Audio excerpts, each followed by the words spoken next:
Bon début de semaine à toutes et à tous et merci de votre fidélité au Journal de l'économie. Aujourd'hui, je vous emmène entre autres au Nigeria, au Burkina Faso et au Cameroun. Voici le résumé du menu en images. Les pays de l'UEMOA affichent une dette publique en hausse. Elle est passée de 50,1% du PIB à 52,5% entre 2017 et 2018. Bientôt, un conseil de l'anacarde au Burkina Faso. Il vise à contribuer à la promotion de la filière à travers plusieurs types d'actions.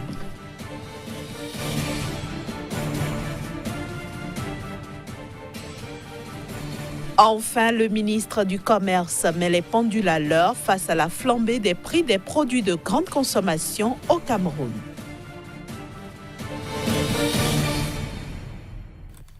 Mais tout d'abord, un tour au Nigeria où la Banque centrale prévoit une croissance du produit intérieur brut de 3% en 2019 contre 1,9% en 2018. Selon le gouverneur de la dite Banque centrale, une politique monétaire restrictive sera maintenue en 2019 et l'institution table sur une inflation à 12% sur l'ensemble de cette année 2019.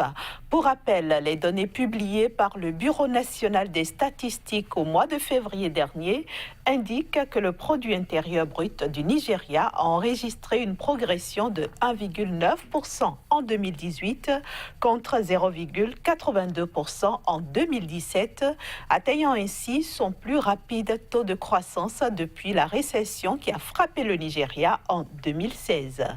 Il faut dire que le redressement économique constaté s'explique essentiellement par le dynamisme du secteur pétrolier dans un contexte de remontée progressive des prix du brut.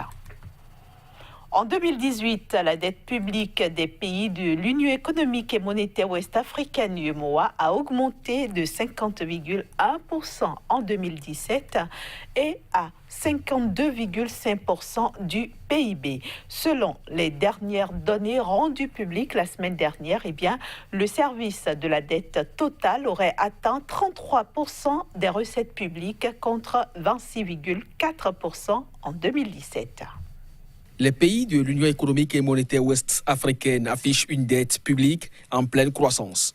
Cette dette publique, qui s'établit à 50,1% du PIB en 2017, a atteint 52,5% en 2018. Cette augmentation serait essentiellement due aux opérations budgétaires inférieures à la normale. En effet, en dépit des chocs défavorables sur les termes de l'échange et de problèmes de sécurité dans certains pays membres de l'UEMOA, la croissance du PIB réel a dépassé les 6% pour la 7e année consécutive en 2018, alimentée par la vigueur de la demande intérieure.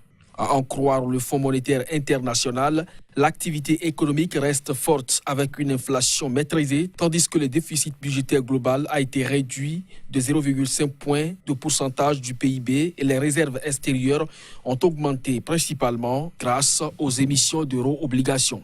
Parallèlement, le taux du déficit du compte courant extérieur est passé de 6,6% du PIB en 2017 à 6,8% en 2018 à cause de la vigueur des dépenses d'équipement en capital et de la détérioration des termes de l'échange liés à la hausse des prix mondiaux du pétrole. Quant à la liquidité du système financier, elle s'est progressivement améliorée à la suite des importantes émissions d'euro-obligations, entraînant ainsi une réduction de la demande de financement des États souverains sur le marché de la dette régionale. Selon les prévisions du FMI, la croissance économique de la région devrait être supérieure à 6% à moyen terme, en condition toutefois que l'assainissement budgétaire respecte le critère de convergence du déficit budgétaire régional de 3% du PIB et élimine les opérations budgétaires inférieures à la normale à partir de cette année et la mise en œuvre des réformes structurelles.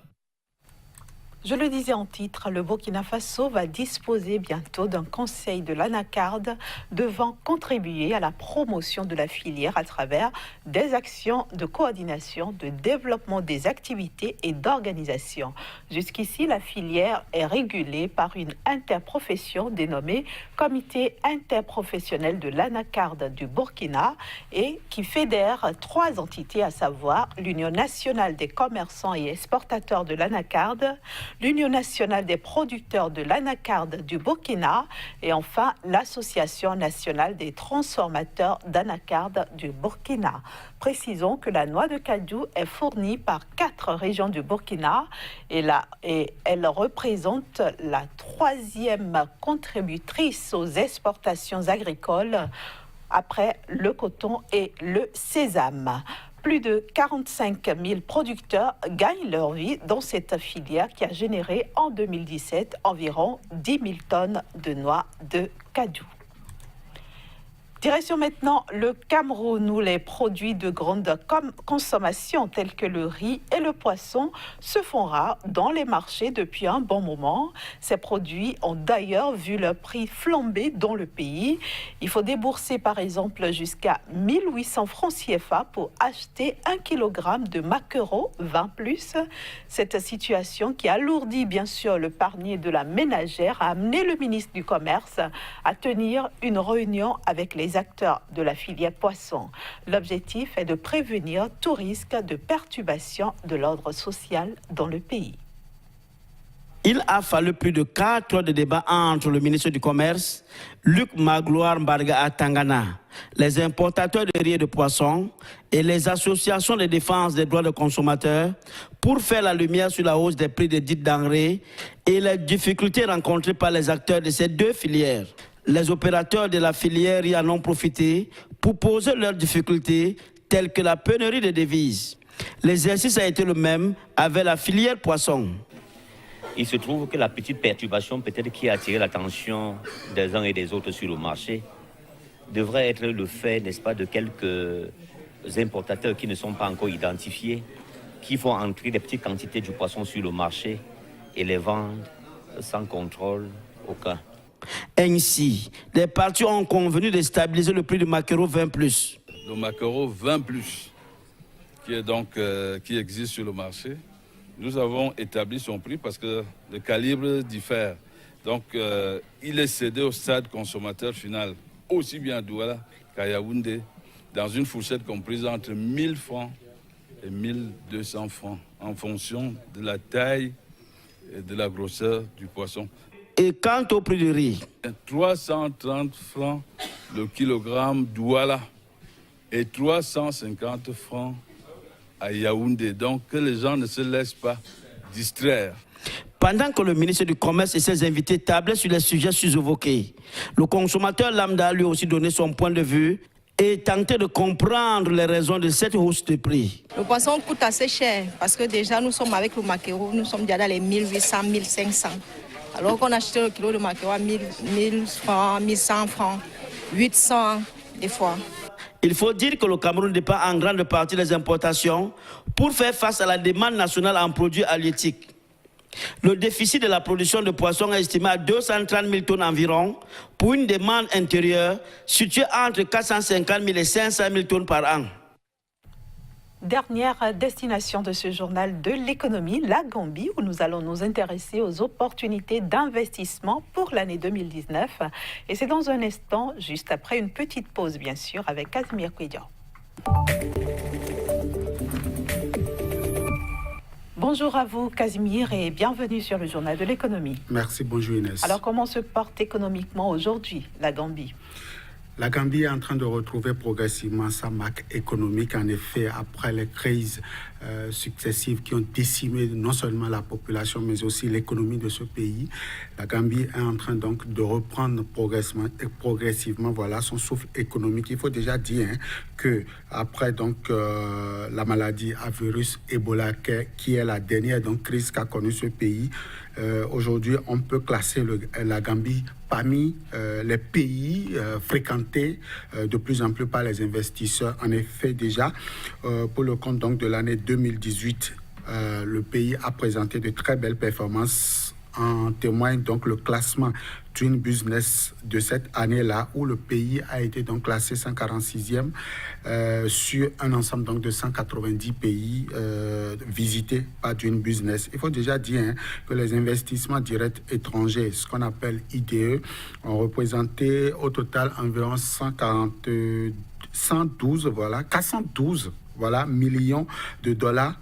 Soit une augmentation de 39,6% de son produit intérieur brut comparé à l'année 2016. Tout ceci prouve aujourd'hui que la Gambie peut être fréquentée, et déjà il faut dire que les conflits dans ce pays sont en train d'être résolus progressivement.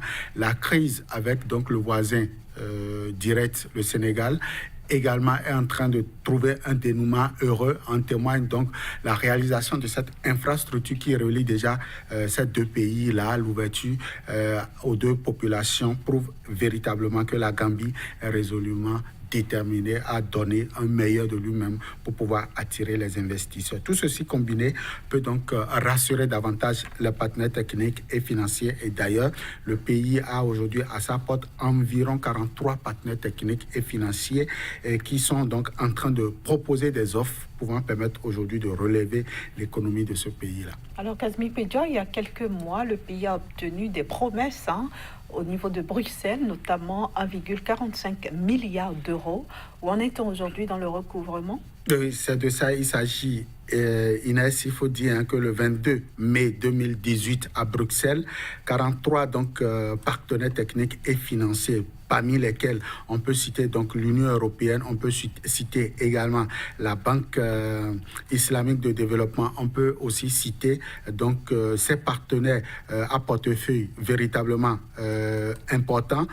On peut donc citer la Banque mondiale et le FMI ont promis donc à la Gambie de venir à son secours en ce qui concerne la relance de son économie. Et déjà, pour le compte donc de l'année 2019, beaucoup ont annoncé donc leur présence dans plusieurs domaines, et l'un donc de ces domaines, enfin le secteur qui aujourd'hui attire plus les investissements, c'est beaucoup plus donc le secteur de l'agriculture, où aujourd'hui le pays devra donc reconstituer son stock céréalier, doit constituer également ses produits de rente. Ça draine beaucoup donc d'investissements à ce niveau-là. Au-delà de ça, il faut dire que les infrastructures de développement telles que l'énergie, telles que les routes également intéressent ces investisseurs-là. Ils sont en train effectivement d'honorer leur rendez-vous, mais il y a toujours un mais qui est toujours hante l'esprit, qui hante toujours l'économie de ce pays. C'est son surendettement. En effet, la Gambie, déjà pour le compte donc de l'année 2018, en ce qui concerne le 31 décembre, la Gambie a affiché une dette publique de l'ordre de 130%, ce qui véritablement ne lui garantit pas donc la présence de ces investisseurs. Et aujourd'hui, tous les regards sont tournés vers l'État gambien pour voir en ce qui concerne les recommandations du Fonds monétaire international pour donc désamorcer cette cagnotte, ce ratio qui est des plus élevés au niveau de la sous-région. Comment faire donc pour ramener cela autour donc des 80% afin que véritablement la Gambie puisse donc consommer davantage de crédit. C'est ça aujourd'hui l'ambition des gouvernants. Entre autres, il faut dire que le Fonds monétaire international a proposé donc au gouvernement gambien de réduire le train de vie de l'État central, qui aujourd'hui reste des plus élevés en ce qui concerne les dépenses publiques au niveau du pays. En tout cas, ce n'est pas encore la lune de miel en ce qui concerne donc les partenaires techniques et financiers, car le risque est très élevé en ce qui concerne donc le manque de sincérité dans la gestion budgétaire, et les partenaires n'entendent pas donc frapper à la porte, n'entendent donc pas honorer leur rendez-vous tant que le pays n'aura pas réglé un certain nombre de préalables avant donc leur présence pour véritablement accompagner le pays. Merci beaucoup Kazmi Pedja, merci pour toutes ces explications, et rendez-vous mercredi. Toujours avec le même plaisir. Voilà, chers amis téléspectateurs, nous sommes à la fin de ce numéro de votre journal de l'économie. Merci de nous avoir reçus chez vous et très bonne suite au programme sur SICA.